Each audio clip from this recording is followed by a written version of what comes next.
പിന്നെ നമ്മൾ തൈര് ഒന്ന് ഡൈല്യൂട്ട് ആവാൻ വേണ്ടി, ഇത് മുരളിയുടെ പാല് മണക്കാട് വലിയ പള്ളിയിൽ വാങ്ങിച്ചതുപോലെ നമ്മൾ മുരളിയുടെ തൈരാണ്. ഇത് കുപ്പിയല്ല, ഇത് കവറാണ്. അതുകൊണ്ട് അഴിമതിയില്ല, ഇതിൽ അഴിമതിയില്ല, കവർ മാത്രമാണ്. നല്ല പച്ചമുളകൊക്കെ ഇട്ട് നല്ല ഉള്ളിയൊക്കെ ഇട്ടിട്ടുള്ള ഒരു മപ്പാസ്. അപ്പോൾ ആദ്യം ഞാൻ ചെയ്യുന്നത് ഒരു ചെറിയൊരു കഷ്ണം പുട്ടെടുക്കുന്നു. അതിൽ നമ്മൾ ഇങ്ങനെ പിഴിക്കുന്നു.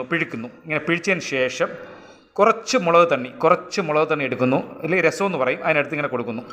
ഇത് ചെറുതായിട്ട് വിരകുന്നു. അപ്പോൾ അതിനകത്ത് നല്ല ഒരു എന്താ പറയുക, നല്ല സോഫ്റ്റ് ആവും, പുട്ടൊന്ന് സോഫ്റ്റ് ആവും. എന്നിട്ട് അതിന് ശേഷം നമ്മൾ ചെയ്യുന്നതെന്ന് പറഞ്ഞാൽ അതിൽ നിന്ന് കുറച്ച് ഗ്രേവി വിത്ത് ഒരു പീസ് എടുക്കുന്നു. എടുത്ത് സൈഡിലോട്ട് മാറ്റി വെച്ചിട്ട് അതിന് ഒരു പീസ് എടുക്കുന്നു. അല്ലെങ്കിൽ കൈ കൊണ്ട് ഞെക്കി നോക്കാം. ഇത് ലിവറാണ്, അപ്പോൾ മാറ്റി വയ്ക്കുക. നല്ല സോഫ്റ്റ് ആയിട്ടുള്ള ഇറച്ചി നമ്മളെടുത്ത് ഇങ്ങനെ പിതുക്കി നോക്കുന്നു. ഇത് നല്ല സോഫ്റ്റ് ഇറച്ചിയാണ്. അപ്പോൾ ഇതും കുറച്ച് ഗ്രേവിയും കൂടെ ചേർന്ന് ഈ മുളക് തൊണ്ണി ചേർത്ത ഈ പുട്ടിലിട്ട് ഇങ്ങനെ ഇട്ട് വിരകുന്നു. നമ്മളിങ്ങനെ നല്ല